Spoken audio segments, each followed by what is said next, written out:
He's so close to getting a result out of a breathless game of football. I can't imagine what that was like for you watching as manager.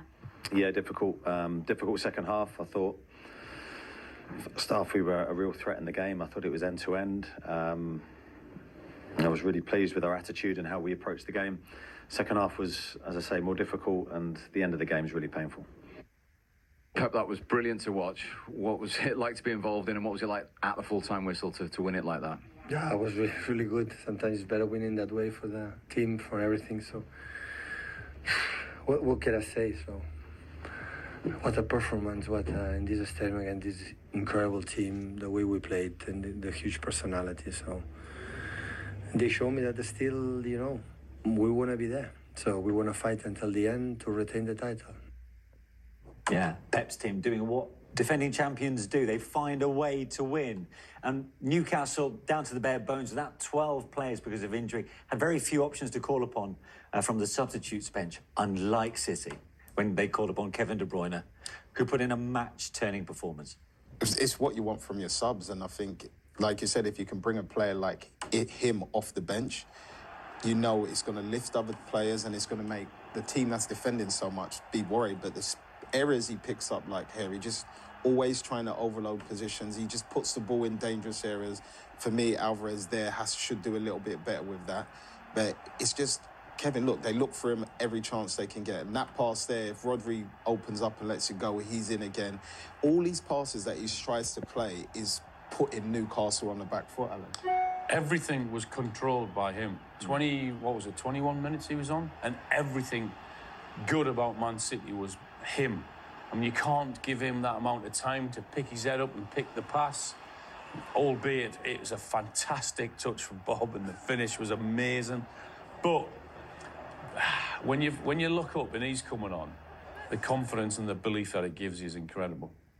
21 minutes, 35 touches, 2 shots, 1 goal, 1 assist. Not bad, is it? No, cameo performance, if ever there was one. But put it in perspective, Alan, you've been on the sidelines for a few months. Yeah. How hard is it to come back? It's really difficult because mentally it's really difficult. So you're training on your own day after day, week after week, and you think, when's the light at the end of the tunnel going to come? Then all of a sudden it comes quickly. So, and before you know it, you're back into match play. And then you've got to get back up to speed. And sometimes that can be really difficult. I've done it 3 times now. He's been out, just over 5 months? Yeah. De Bruyne has. So to pick up the pace of the game instantly is really, really difficult. And he's just fitted into it as if he's never been away. Let's go back to the first half. We saw 3 incredible goals. For City, it was quite eventful. Ederson went off injured after 4 minutes, but they still carried on asking all the questions, predominantly of Newcastle. Let's have another look at Bernardo Silva's goal. The way he took it, it's just almost the casual nature in which he executed it. That's him as a person, and the finish, that just sums Bernardo up, to be honest with you. But Carl Walker's position in here, Newcastle will just leave him for some reason, and he puts in a delightful ball. It takes a little bounce just before it gets to him, but the finish on it is so elegantly done. So and cheeky. Yeah, and where it goes, in the side netting as well. Like, your keeper, even if he went the right way early, he doesn't save that. Yeah. It's no exaggeration to say City could have been out of sight after that goal, with the chances they had. Yeah, but Newcastle stuck in there, and whether it was good goalkeeping, good defending or poor finishing, that Newcastle stuck in there and deserved credit for coming back. They made it really difficult for Manchester City, and they had to up their game massively in the second half. Yeah, but what was it in the first half they did? Why, They pressed, they were aggressive. Why did they find that back line so vulnerable? And Man City were playing this high line, and it's really difficult to do unless you get it spot on, particularly when you're playing against sheer pace, which Isak has and which Gordon has. You have to get it right. But what Newcastle did is that they did exactly the same in the cup tie. They made it in a very aggressive game where they were going to get amongst them, were going to go in for tackles and determined to win tackles and try not to give them space. And that's difficult in itself. So I thought, particularly first half, Newcastle did that really well, and they hit them on the break really well. Yeah, and if Carl Walker was found wanting there, it happened just moments again later with Anthony Gordon, right? Yeah, it did, which has been strange because for the past 2 years or longer, he's been superb at situations like this, and it's not like him not to sprint and get back. But then when he does sprint, it's too late. And I felt like when he comes inside, he feels like it felt like, from what I've seen, like a lazy dangle of the wrong leg. I think if you're going to block that, you normally use your left foot, but he's kind of turned his body, which makes there'll be a little second delay on that in terms of him trying to block that ball. He just needed to move his feet, but I think after that, I think he learned his lesson from that moment, and it didn't happen again to him. Were you comfortable at 2-1 up at half-time?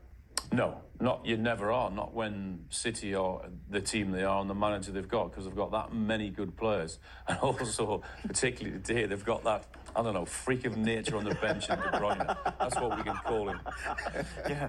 So good. That's 6 straight wins in all competitions. And when you see those results, although we are only maybe a couple of weeks into 2024, it feels like City are gathering momentum with that kind of string of wins that we've seen so often before. Yeah, and it makes you think, is this winter break coming at the wrong time? Like, wouldn't you like to see them just carry that momentum going? But now that break, hopefully it could possibly change it. But the way City are, I don't see that happening either. City title favourites in your eyes, Alan? Always have been. Yeah? Even when they were having a bit of a sticky spell. No. I knew that.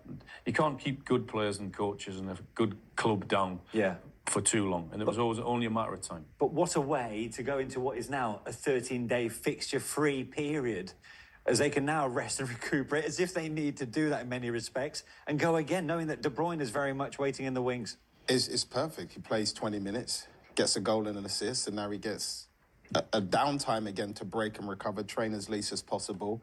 Ederson possibly will be back by the time that 2 weeks is over. Yeah. So will Akanji. So they're building up momentum, and hopefully John Stones as well.